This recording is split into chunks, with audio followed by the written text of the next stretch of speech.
All right, so let's get started talking about sediment control.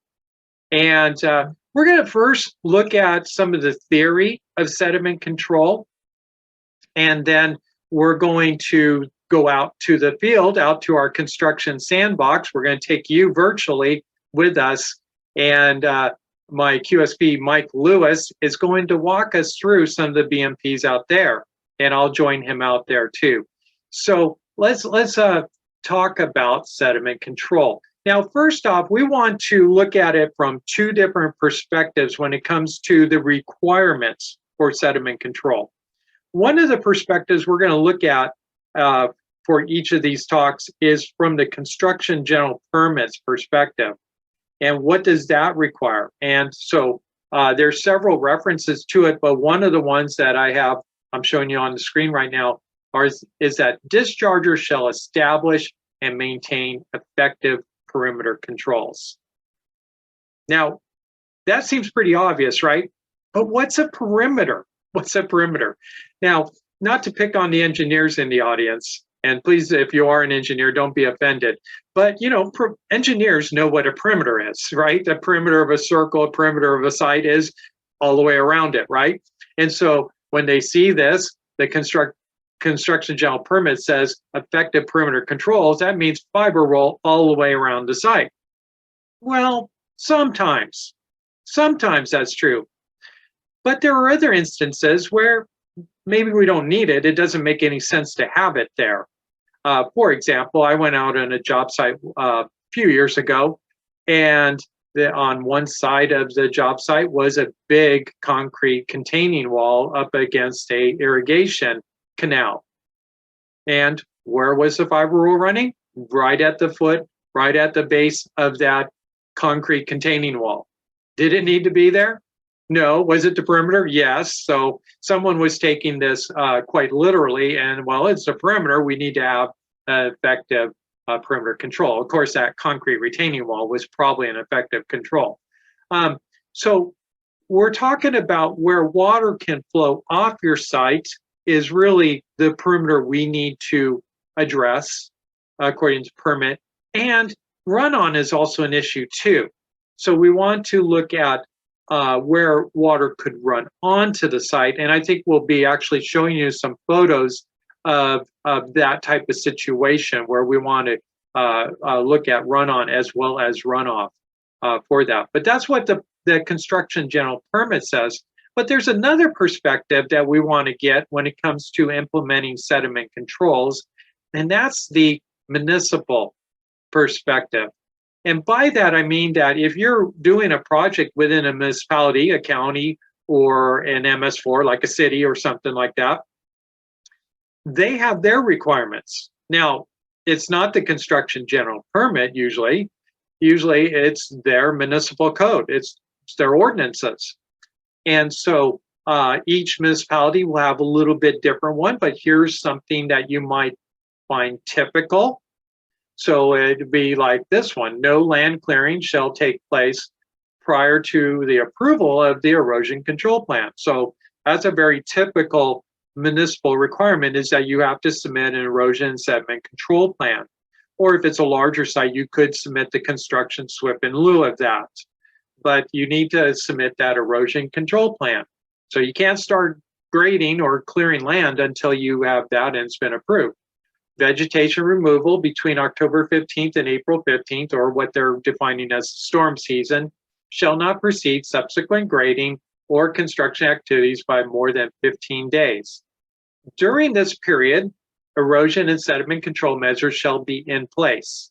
Runoff from a site shall be detained or filtered by berms, vegetated filter strips, and/or catch basins to prevent the escape of sediment from the site.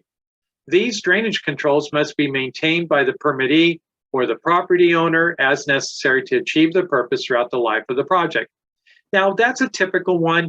Each municipality, city, or county will have their own form of this. Some will be more in-depth, some will be less or more succinct. Like, it might just say you will comply with a construction general permit.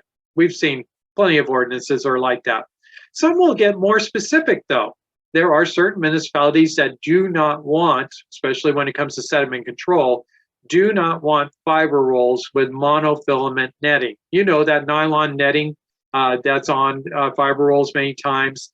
Some municipalities do not want that. And so you're having to use the biodegradable burlap covered fiber rolls or something else that is not, will break down and turn into trash and cause entrapment problems for, you know, animals, critters. So it's important to know what your local municipality is requiring as far as the sediment control measures and maybe the do's and don'ts there locally. Now, let's talk about the different sediment control devices that are out there. And the most popular, the most common one is what I'm showing you on screen, right? Fiber rolls, or sometimes called straw wattles. Now, there's a lot of misconceptions about them, and one of them involves how water goes through it or how it's handled. A lot of people think it goes through the fiber roll, but it does not. It does not. What happens is that when the flow hits it, it stops. The flow stops. It slows it down, and particles are allowed to settle out. That's sediment control. And then it overflows and builds up, and the water continues on. So fiber rolls are not filters. They're not filter devices. And I can prove it to you. If you've been to a stormwater talk with me, you've probably heard this. How do I prove it? Well, you've heard the story of the three little pigs, right? What did one of them build their house out of? Yeah, you guessed it, straw. In fact, what do a lot of third world countries, developing countries still put on their roofs? Straw. Why? Because it does such a good job of filtering stormwater? No, of course not. It repels the water. It impedes the water. It doesn't come through. And so when you stuff a bunch of that straw into a sausage casing, is it filtering it? No, it's not. Nothing's getting through it. And so what you're really doing with a fiber roll is you're basically creating a mini little dam.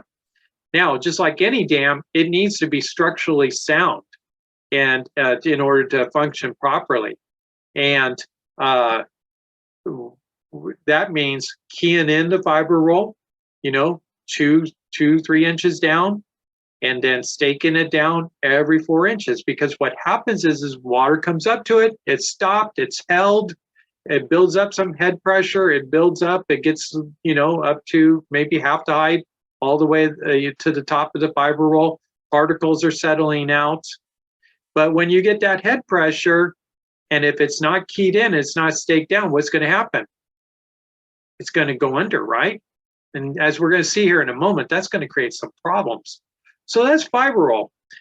Now, Mike will talk about later when we're outside why he calls it miracle wattle, and you'll see why that's the case. So let's talk about something that looks a lot like fiber roll, and that's a compost sock. It's long like a fiber roll, usually a different color, green, but it operates differently. Watch this. When the flow hits it, it goes through it. It goes through it, and it is filtering. The media, the compost in it, is capturing the particles and actually removing many of the particles from the water. Now, it's also slowing the flow down, and so we get sedimentation outside of it. We get capture of sediment in it, and it is actually filtering it. So let's watch this little video for a experiment we did a few years ago out in our construction sandbox.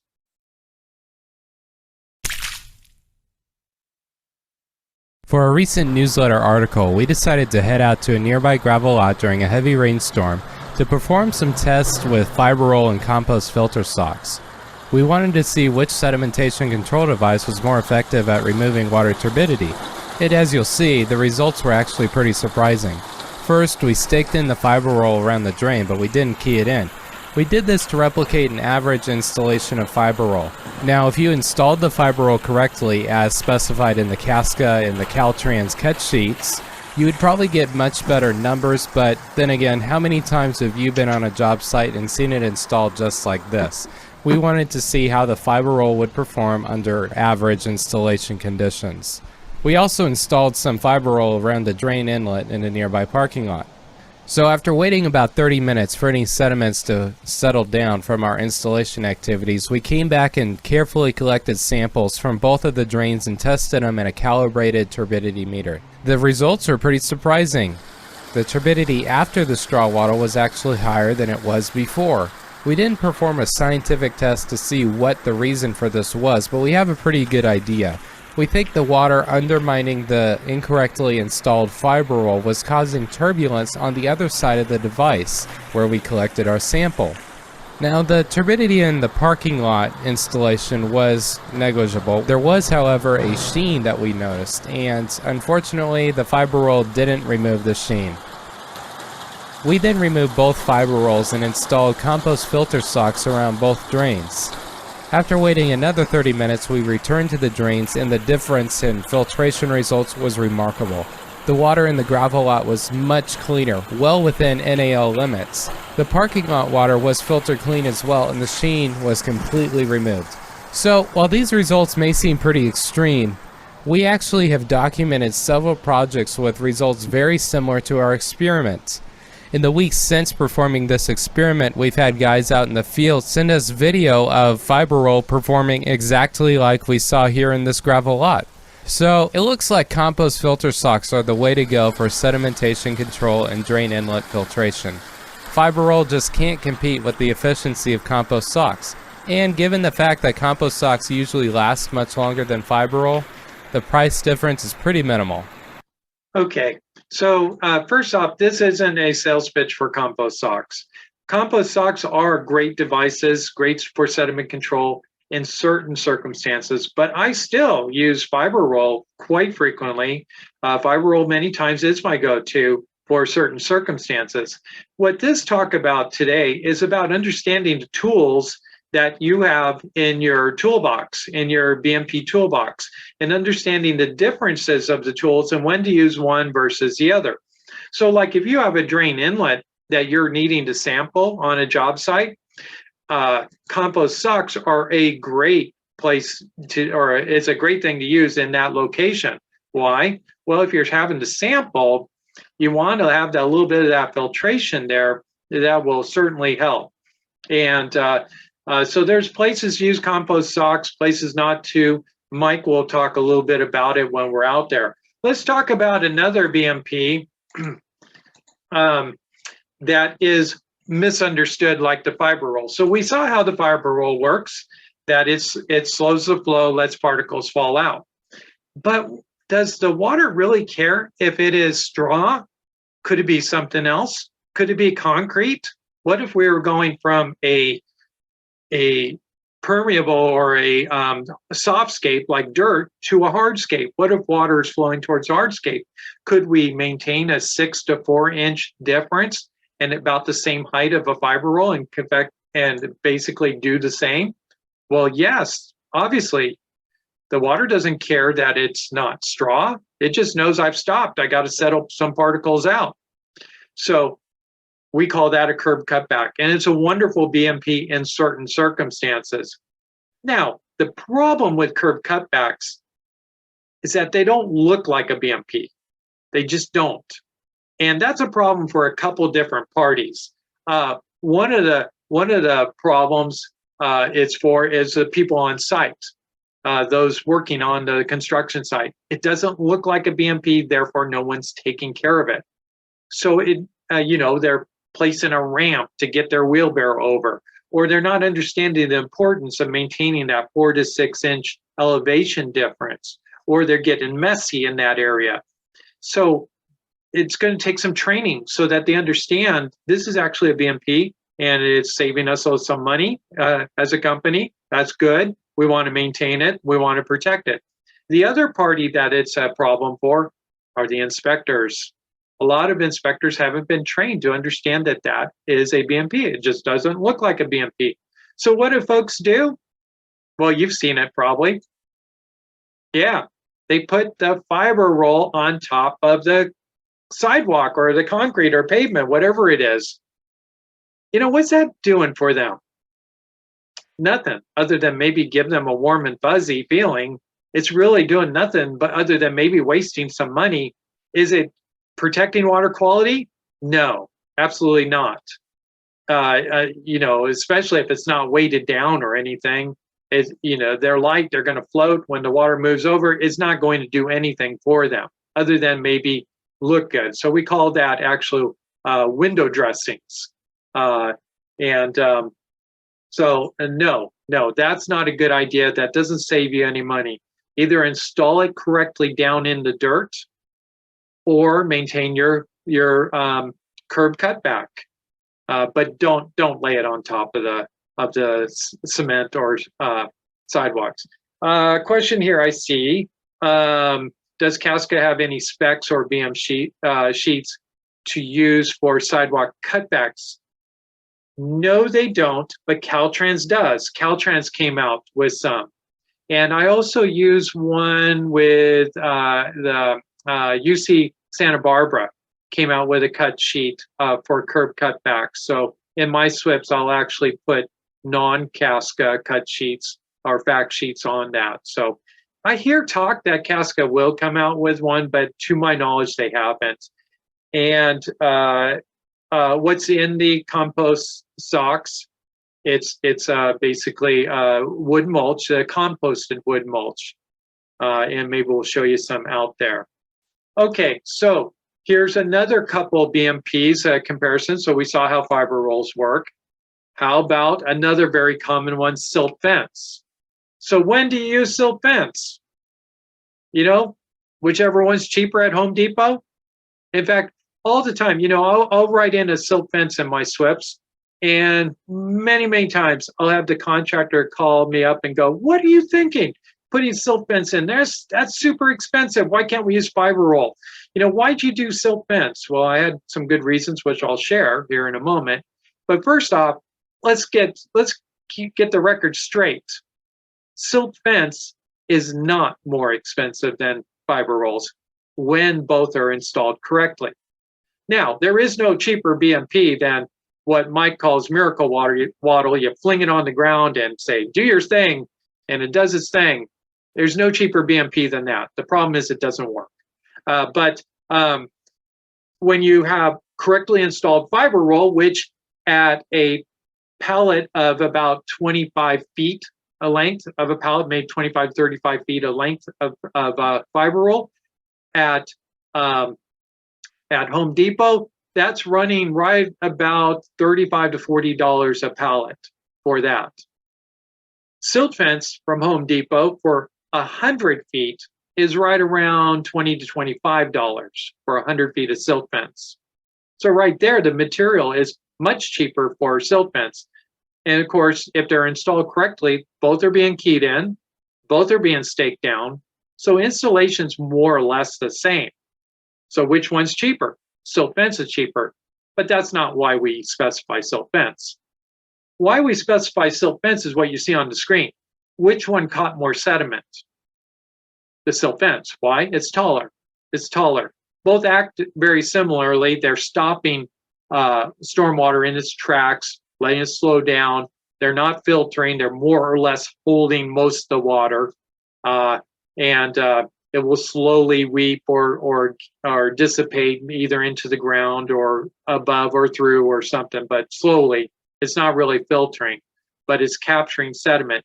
But the load that silt fence can handle is about 18 inches. So the design load for BMPs is usually about 50% their height. Silt fence being 3 feet tall, 18 inches would be the design load for that. Where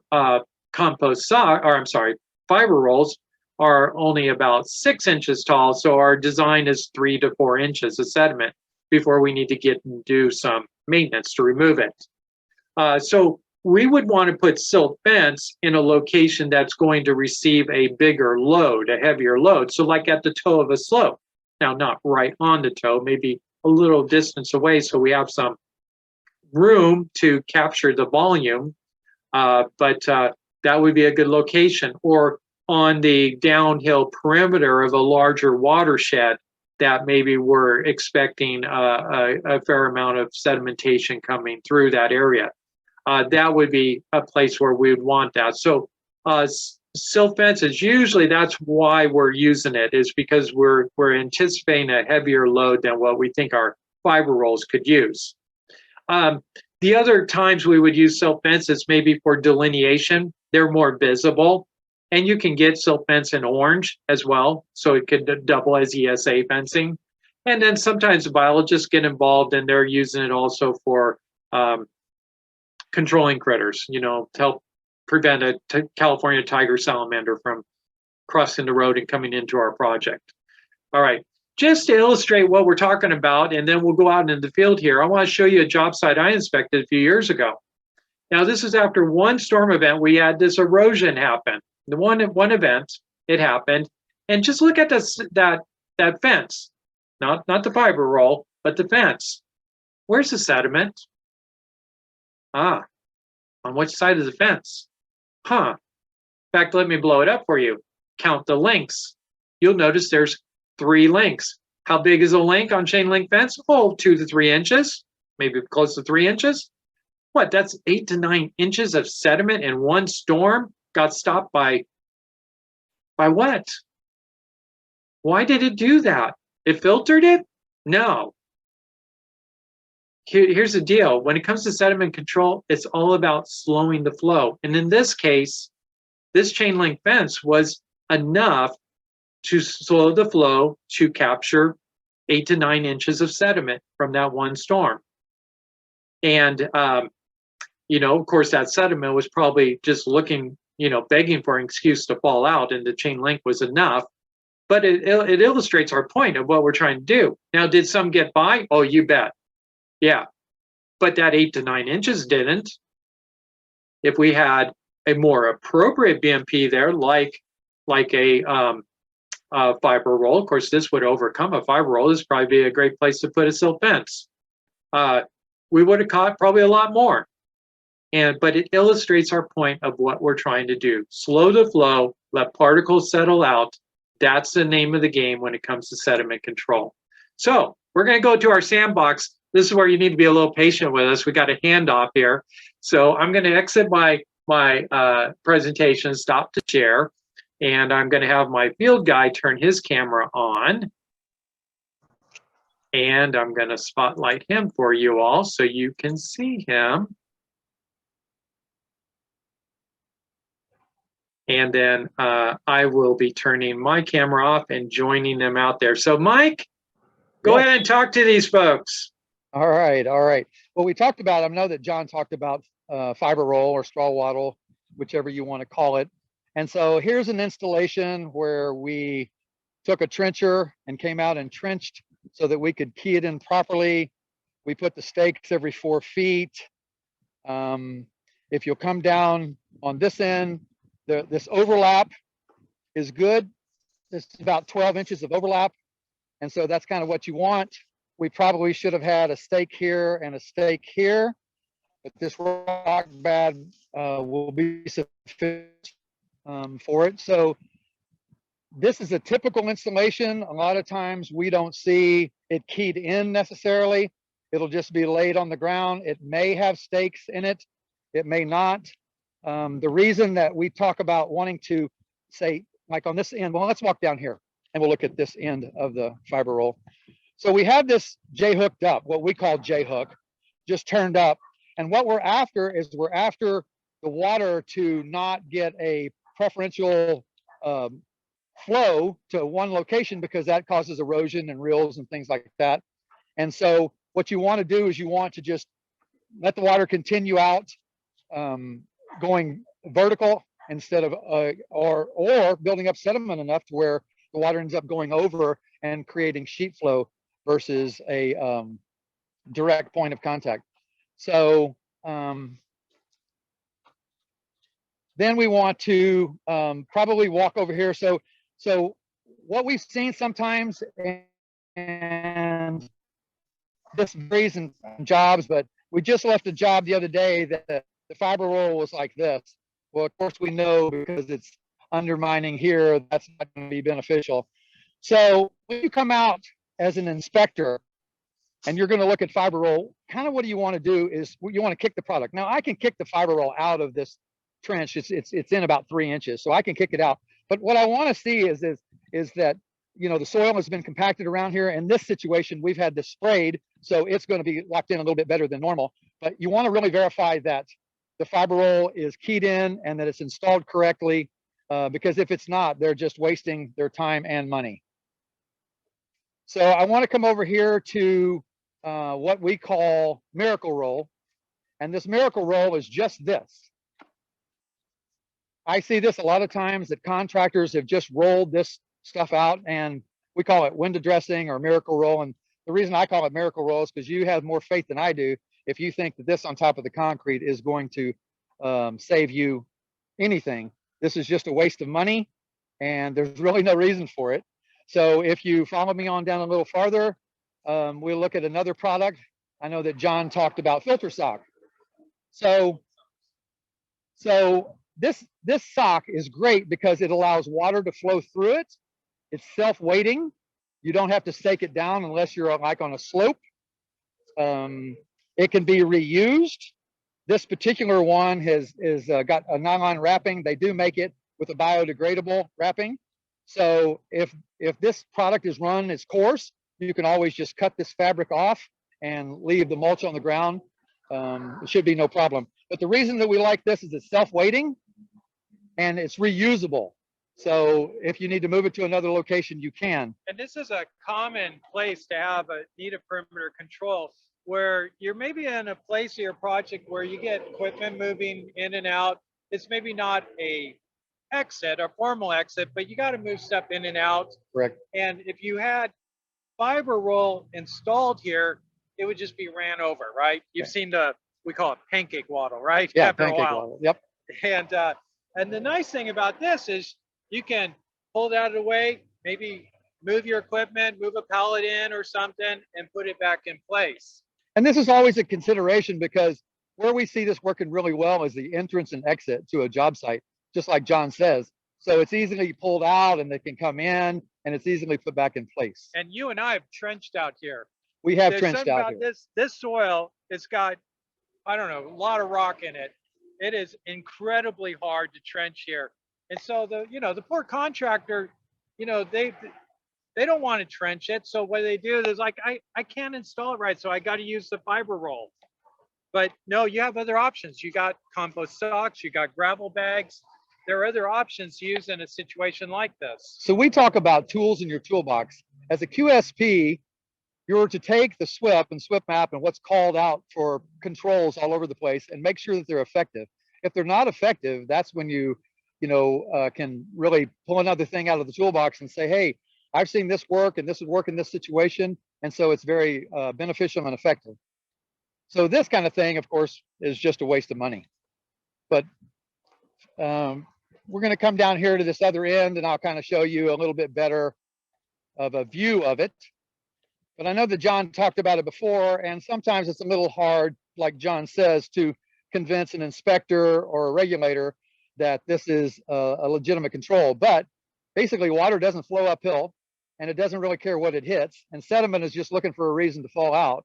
So this is a great way to kind of save money on the front end. I tell contractors constantly that if you have a hardscape that you're going up next to, then make sure that you take a blade and cut down through there. You've got equipment on the job anyway, and this is a great BMP. The only thing that I point out to them is you've got to tell the people that work for you that this is a BMP and to leave it alone, or make sure to do maintenance. And that's another thing, really, whether you're using curb cutback, whether you're using a filtration sock, or whether you're using fiber roll, silt fence, whatever, each of these takes maintenance. You cannot just put them down and leave them during the duration of the job, unless the job's pretty short window. So we're going to come over here and look at silt fence. And I know that John talked about the reason that we would use silt fence in some locations is because, like on a flat surface, a flat ground like this is, fiber roll is adequate as long as it's trenched and keyed in. If you get a slope of any kind, you want to consider, you know, what is the volume of sediment load that I'm going to have, and will it overwhelm this fiber roll, and do I need to put up silt fence? One of the questions we're asked and that we think about, because we've seen it done both ways, is which way would you have the sediment flow coming? So let's just say the sediment flow was coming from over here from the east to the west. Would this be appropriate installation for the silt fence? Now the silt fence is keyed in, it's tight, but if you'll notice, the stakes are on the back side. Well, if I have a sediment load coming to the backside, then all I have holding this silt fence up is these staples, and these staples will break. So you always want to have the fabric on the front side, the side that the sediment load is coming to, not the back side. Now, just to give you an idea of what silt fence looks like, for those of you who maybe don't know, is that silt fence comes with a blue line on the bottom. This blue line needs to be even with the surface. This 6 inches needs to be below the surface, and needs to be, that's why we key it in, and you put soil on each side of it and compact it to where it will do its job. Because otherwise, I've seen a lot of this that, well, it's not this high, but I've seen a lot of it that's 2 or 3 inches high, just flapping in the breeze. So not very effective. Yeah, if you can see daylight under it, we got problems. Big problems, yeah. So one of the things that we have done too with the fiber roll is we've taken a slope, and basically this slope, and we have the privilege of it being sprayed for us the last time that we did a BMP Roundup demonstration here. So this really highlights what it should be like on a slope. So your fiber roll is keyed in, it's trenched in, and then of course they came on top and they sprayed a BFM, which is bonded fiber matrix. Sometimes this can have seed in it, sometimes it won't have seed in it. But one of the things that we've really learned about this is that we thought this is the great scenario. Everything is nice and linear. The controls are really in good shape. So then we turned water on this because we just wanted to see what it was going to do in the long term. And what ended up happening is that, of course, since this doesn't filter, it just started to build up and build up. And then what started happening is that it started infiltrating. So we thought, well, that's not a bad thing, until we started seeing sloughing on the other side of the fiber roll. And so you want to be really aware of maybe your soil type, what you have. If you have something with a lot of clays in it or things like that, you need to really be aware of what happened, because we had a project where probably 20, 25 feet of hillside sloughed off.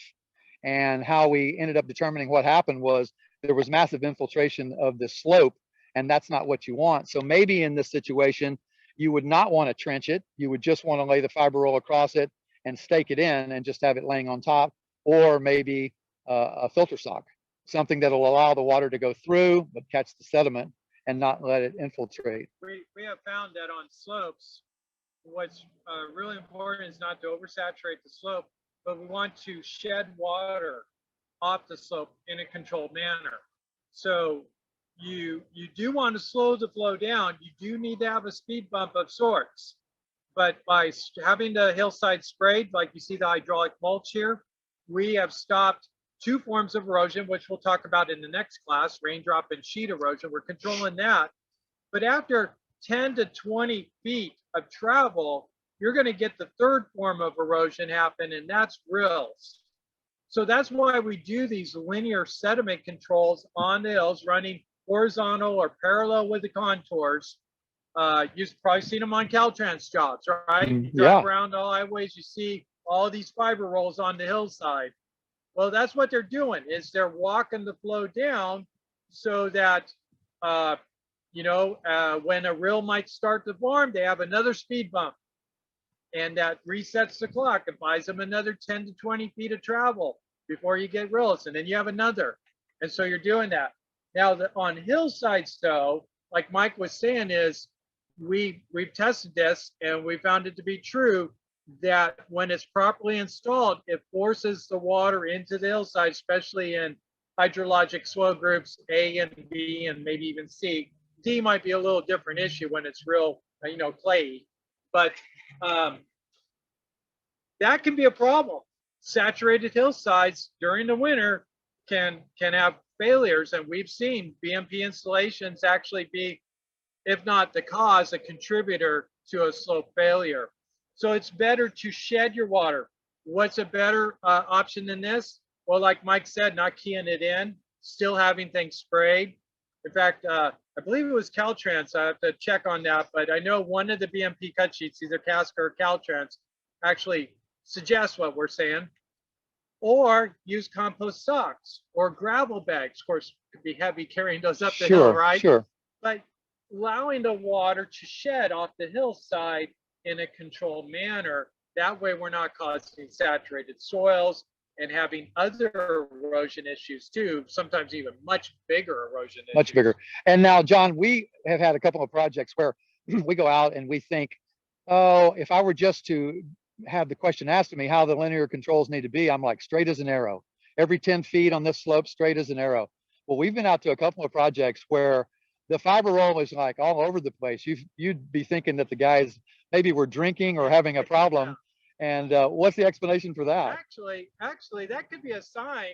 Well, it could be a sign that they were Yeah. intoxicated, but more likely it's a sign that they actually knew what they were doing. When you have linear sediment controls, yeah, the temptation is to have a nice straight line. We all want it to look, you know, aesthetically pleasing. Very uniform. But the idea is we want it to be level, because water will always seek the low spot, right? And so if let's imagine this is not 8 feet long or 10 feet long, let's imagine it's 100 feet long. And if this is the low spot, we're going to have 50 feet of flow coming down the fiber roll this way and 50 feet this way. We're going to have concentrated flow right here. And now it might be straight as an arrow, but the topography has a natural low here. All that water is going to come here. It's going to come over here. What's going to happen here? It's not going to be pretty, is it? No, not at all. Yeah, in fact, we're going to show a picture of something like that there in a moment. So you want it to be level so that the water has no preference, whether it goes right or left. It has no preference. It's pretty much evenly distributed. And so as it builds up, it evenly goes over the BMP. We don't have any paths of preferential flow causing a rill or gully or some situation. Which is really good. And then when we first designed this slope, we decided to just run the water on it just to see what would happen. So we turned the water on it. We didn't have any controls here. And what we started seeing is all of a sudden, after about an hour of the water running, is I said, John, look at all the rocks. And so the reason for all the rocks, of course, is that you're removing all the fines. And so when you see a hillside that had, you know, looked like a normal hillside, and now all of a sudden after a rain event, you see all these, you know, rocks and things showing up, it's because all those fines have been removed and they're going downhill and causing a pretty good sediment load. So like John says, our biggest concern is not allowing anything more than sheet flow. If we allow a direct flow, the erosion is just super intense. It becomes real and then turns into, you know, a crazy thing if you just let it go. So keep your linear sediment controls level. The other thing is let's try to eliminate the lateral flow. Let's go over here and take a look at what you could do with fiber roll and silt fences, how to prevent lateral flow from happening. Okay.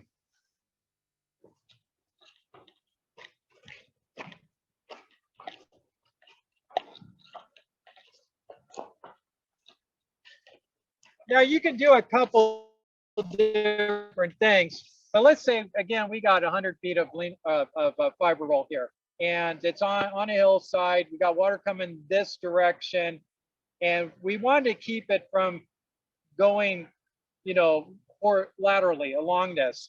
So we can do a couple different things. We could put gravel bags, maybe one's enough, maybe 2 or 3, and act as check dams basically to keep it from going laterally along the fiber rolls. The other thing we could do is when we're installing it, we could do something a little bit different with how we terminate them. Now we would want to bring this piece over here and overlap by 1 foot, but we can turn it up like this, and then of course stake it here. This would be over here, a couple stakes here, so we have a good tight seal, but that would also stop the lateral flow. And then as Mike mentioned, I think earlier, just as I was coming out here, what we do to terminate the ends is we J-hook them up too, because that will stop, that will keep the water from coming to the end and falling off like a waterfall, and then creating a rill right there. So yeah, the idea is level, even flow going across here, keep it down to the ground, keyed in, staked in, and secured. And then of course, if this is a jointed end, we'd probably have 2 stakes here, 2 here to keep this butted up. Now, one other thing is when you're butting up fiber rolls, what you want to do is also pay attention to the direction the water's flowing. You want to think roofer, how a roofer would lay roofing shingles, right? If water's flowing this way, this would be appropriate because the water would come over here and then come off of there. Vice versa, like this, what happens is water's coming this way, it's going to start working at this joint right here and cause us some problems.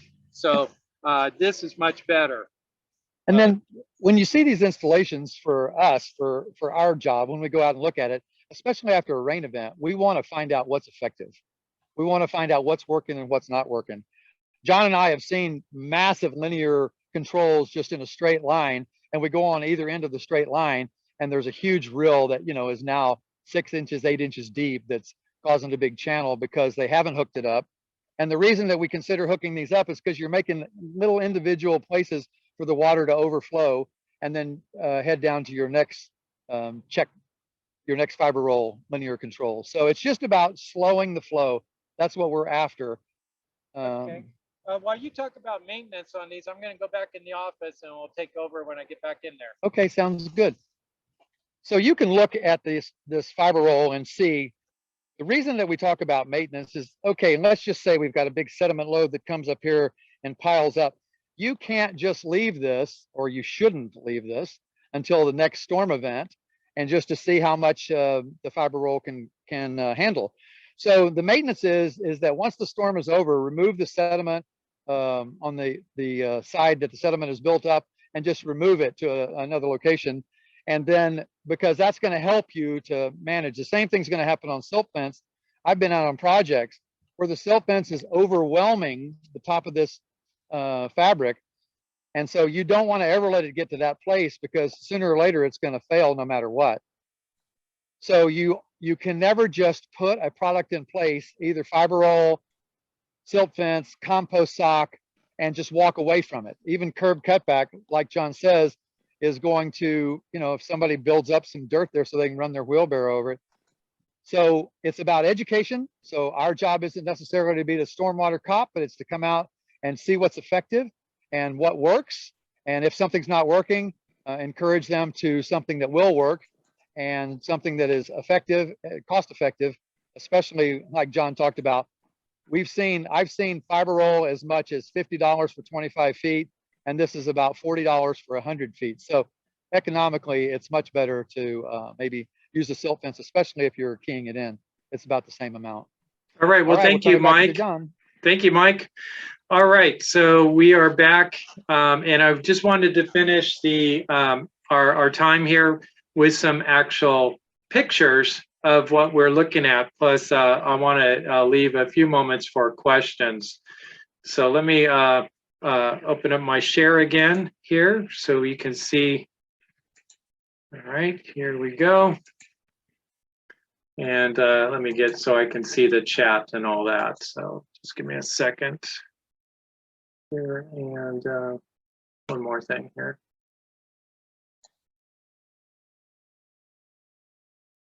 All right, just a second. We do have some questions, I see. And one more thing.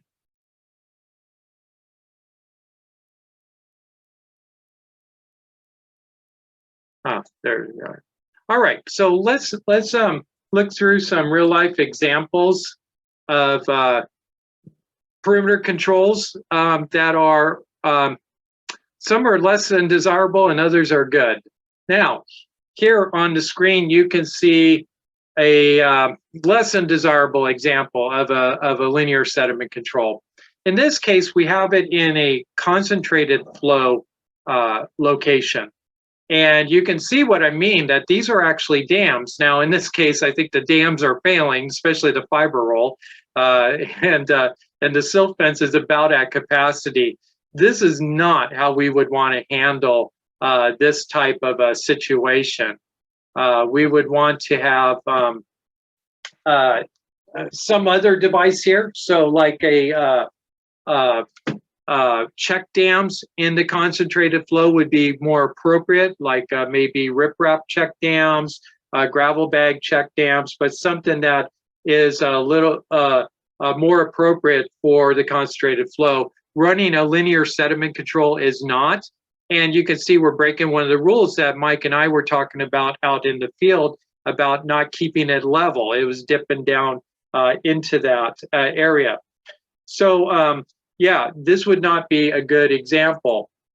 Here's another example of someone who's probably not completely understanding the concept of what a sediment control does, and maybe is a little paranoid.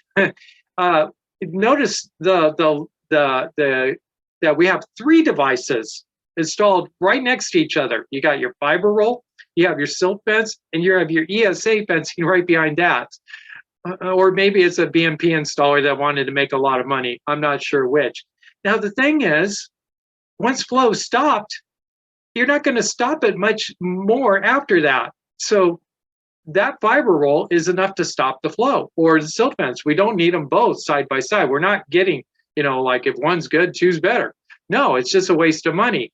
And do we really need that ESA fence? You know, you can buy orange silt fence. Maybe we could have just gone with some orange silt fence. And then you have to kind of even question the location of that too. If you take a look at that picture, maybe not the most appropriate place to put a perimeter control to start with. Yeah. In fact, I was in a project in the Morgan Hill area, and I saw miles, no, I think it was Gilroy, miles and miles of this installed, just like that. But here's a great example of linear sediment controls on a hillside, done well. You see it protected. You can even see that it's maybe already caught some sediment. So done well, very good example here. All right, I think I got some questions here, or if not, this would be a great time to put in. We still have a few moments left. Any questions about sediment control devices? And if you want, you can unmute yourself. Anybody got any questions?